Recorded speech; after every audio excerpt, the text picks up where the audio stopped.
नमस्कार दोस्तों, news India में आपका फिर से स्वागत है।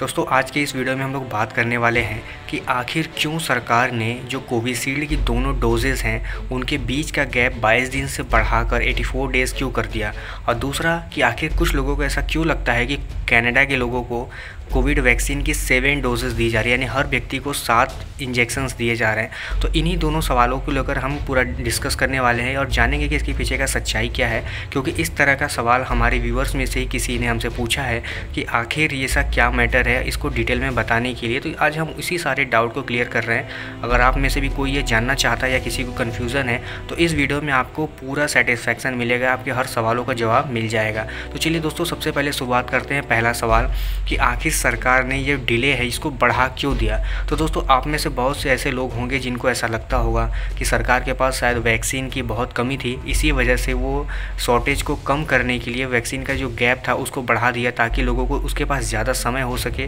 कि वो वैक्सीन प्रिपेयर कर सके। लेकिन दोस्तों, आपको बता दिए पूरी तरह से गलत बात है, क्योंकि जो NTAG के चेयरपर्सन है, जो कि भारत सरकार की तरफ से बनाया गया एक संस्था है, उसके जो चेयरपर्सन है NK अरोरा, उनका कहना है कि नहीं, ये इसके पीछे का जो वजह था वो कुछ अलग था। क्योंकि सबसे पहले जब वैक्सीनेशन देना शुरू किया गया तो यूके में देखा गया कि जो वहाँ के गवर्नमेंट ऑफिशियल के डेटा थे, फैक्टशीट थे, उसके अनुसार ये देखा गया कि जो कोरोना का पहला वेरिएंट था B161, उसमें इस तरह के रिपोर्ट देखे गए कि अगर किसी व्यक्ति को जो वैक्सीन है वह 3 महीना या 3 महीने से बाद दिया जा रहा तो उसका जो एफिकेसी रेट है वह 60% से बढ़कर लगभग 90% तक चला जाता है। यही कारण है कि उसके बाद इस पर बहुत सारे रिसर्च हुए और फिर एस्ट्राजेनेका ने भी अपने फैक्ट सीट में इस चीज़ को कंफर्म किया कि सही बात है, अगर किसी चीज़ की किसी कोविशील्ड की जो वैक्सीन है या किसी भी वैक्सीन की जो डिले डेट है सेकेंड डोज के लिए, उसको अगर 3 महीना या 3 महीने से ज़्यादा कर देते हैं तो उसकी इफ़ेक्टिवनेस काफ़ी बढ़ जाती है। और इस चीज़ को उसने अपने ब्लूमबर्ग जो फैक्टशीट था उसमें भी प्रदर्शित किया। हालांकि ब्रिटिश सरकार ने भी इसको अपने जो प्रकाशन है यानी BMJ ब्रिटिश मेडिकल एसोसिएशन की तरफ से चलाया जाता है, उसमें इस चीज़ का पूरा डेटा दिया और बताया कि आखिर जो उनके रिसर्च में पाया गया कि जितना डिले हो रहा है वैक्सीनेशन में उसका उतना ही फ़ायदा है, खासकर कोविशील्ड को लेकर। बाकी जो वैक्सीन थे उनमें ये बात नहीं थी, तो इसलिए उस चीज़ को नहीं छेड़ा गया है। और भारत सरकार की तरफ से भी इस चीज़ को कन्फर्म किया गया है कि वैक्सीन की शॉर्टेज की वजह से इसको नहीं टाला गया है, बल्कि वैक्सीन और बेहतर ढंग से काम कर सके इस वजह से इसको टाला गया है। अब दोस्तों, बात करते हैं सेकंड क्वेश्चन की कि आखिर क्या सच बात है कि कनाडा के एक पर्सन को 7 डोज या 9 डोज दिए जा रहे हैं। तो दोस्तों, ये बात पूरी तरह से गलत है। हालांकि कुछ लोगों के दिमाग में ये बात था, लेकिन आपको बता दें कि कनाडा में भी फाइज़र, मॉडर्ना और कोविशील्ड जैसी वैक्सीन दी जा रही है। हालांकि जॉनसन एंड जॉनसन की भी वैक्सीन वहाँ दी जा रही हैं।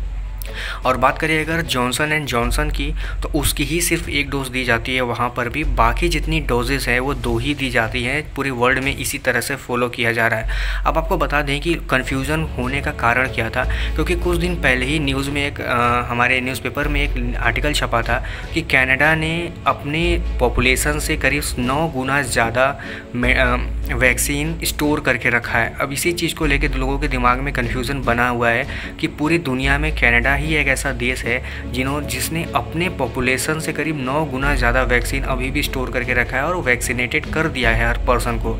अब एक रिपोर्ट के अनुसार बताएं दोस्तों, तो कनाडा लगभग 400% ज़्यादा वैक्सीन अपने पॉपुलेशन के लिए स्टोर कर चुका है, और वहीं यूके लगभग 295% और ऑस्ट्रेलिया 270%। अब ये सारे डेटा ब्लूमबर्ग की एक रिपोर्ट में छपे थे।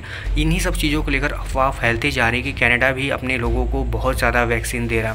हालांकि हमारे व्यूवर्स ने हमसे बहुत सारे सवाल पूछे थे कि कोरोना वायरस की जो वैक्सीन है उसके रॉ मटेरियल के बारे में बात करना था और ट्रायल और डेटा जो आए थे ट्रायल की वो। बट हम लोग इस वीडियो में बस इतना ही बात करते हैं, क्योंकि हम चाहते हैं कि हमारे जो व्यूवर्स है वो जो टेक्निकल चीज़ें नहीं समझते या जो चीज़ उनकी समझ के बाहर है, एक आम व्यूवर्स भी अगर हो तो वो हर चीज़ समझ सके और उस समझी हुई चीज़ का उसके लाइफ में कोई यूज़ हो सके। इसीलिए हम ज़्यादा टेक्निकल नहीं होते। तो इसके बाकी 2 सवाल जो थे वो हम नहीं बताने वाले, क्योंकि अगर किसी को जानना है तो खुद ही रिसर्च कर सकता है। लेकिन ये बहुत 2 जो सवाल थे ये बहुत इंपॉर्टेंट है, ताकि ऐसा बहुत सारे लोग होंगे जिनके दिमाग में ये कन्फ्यूज़न होगा, तो उसको क्लियर करने के लिए पर्सनली ये वीडियो मैंने इन्हीं के डिमांड पर बनाया था। तो उम्मीद है दोस्तों आप सबको भी समझ में आ गया होगा कि आखिर सरकार के ये 2 जो कदम थे वो क्यों हुए थे और सरकार ने इसके पीछे का जो रीज़न है वो क्या बताया था। तो दोस्तों इस वीडियो में बस इतना ही। आपके भी दिमाग में अगर कोई सवाल हो जो हेल्थ से रिलेटेड हो या एरोस्पेस या फिर डिफेंस रिलेटेड, आप बेझिझक मुझे कमेंट बॉक्स में पूछ सकते हैं। मैं कोशिश करूँगा कि आपके सारे सवालों के जवाब बता सकूँ। फिलहाल इस वीडियो में इतना ही। कल मिलते हैं किसी और वीडियो में किसी और टॉपिक के साथ। चैनल पर नए हैं तो चैनल को सब्सक्राइब जरूर कर लीजिएगा। धन्यवाद।